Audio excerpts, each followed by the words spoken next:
నమస్కారం కృష్ణరావు గారు. ఐవీఆర్ టాక్స్కి పునఃస్వాగతం. ఈ మధ్యప్రాచ్యంలో ఉన్న అలజడి ఎప్పటికీ సమస్య పోతుంది, ఒక శాంతియుతమైన వాతావరణం ఏర్పడుతుంది అనేదాన్ని ఒక పెద్ద క్వశ్చన్ మార్క్ కింద అయిపోయింది.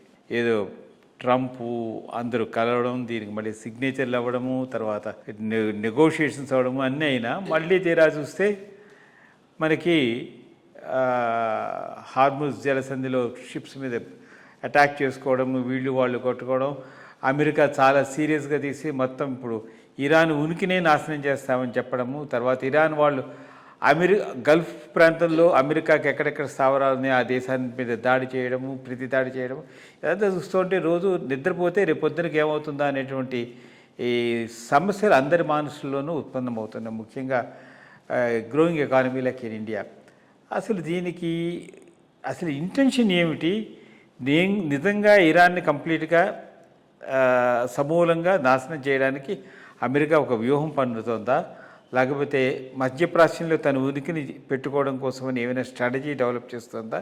ఈ విషయాలని మీద చాలా ఆందోళనకరంగా ఉంది. కాబట్టి మనం ఏం అయిపోతుందేమో అనుకున్నాం, ప్రాబ్లం లేదనుకున్నాం, కానీ అనుకున్నట్టే మళ్ళీ ప్రాబ్లం అనేది మళ్ళీ రిపీట్ అవుతుంది.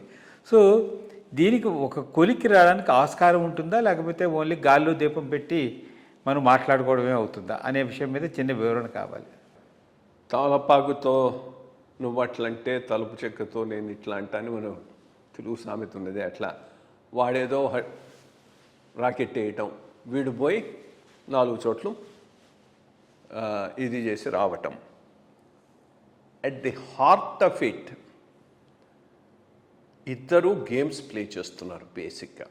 ఇంకొక కాన్ఫ్రంటేషన్ పక్కా, అది వెంటనే అవుతుందా, 6 నెలల తర్వాత వస్తుందా, సంవత్సరం తర్వాత అవుతుందా అనేది క్వశ్చన్ మార్క్.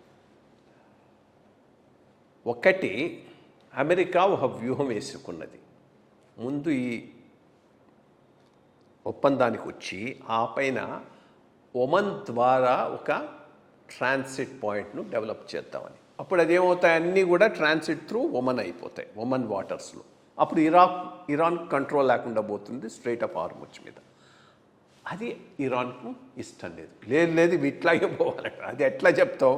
పొయ్యే ఓడలు వాడికి ఇష్టం వచ్చినట్టు పోతాడు, కానీ మా వాటర్స్లో నుంచే పోవాలి, లేకపోతే అటాక్ చేయటం అనేది సెన్స్లెస్. అది అందుకని ఇంటర్నేషనల్ మారిటైమ్ ఏజెన్సీని ఒమన్ కన్సల్ట్ చేసి ఈ కొత్త రూట్ను డెవలప్ చేసింది. దాన్ని ఇప్పుడు వాళ్ళు అటాక్ చేస్తున్నారు, వీళ్ళు మళ్ళీ అటాక్ చేస్తున్నారు.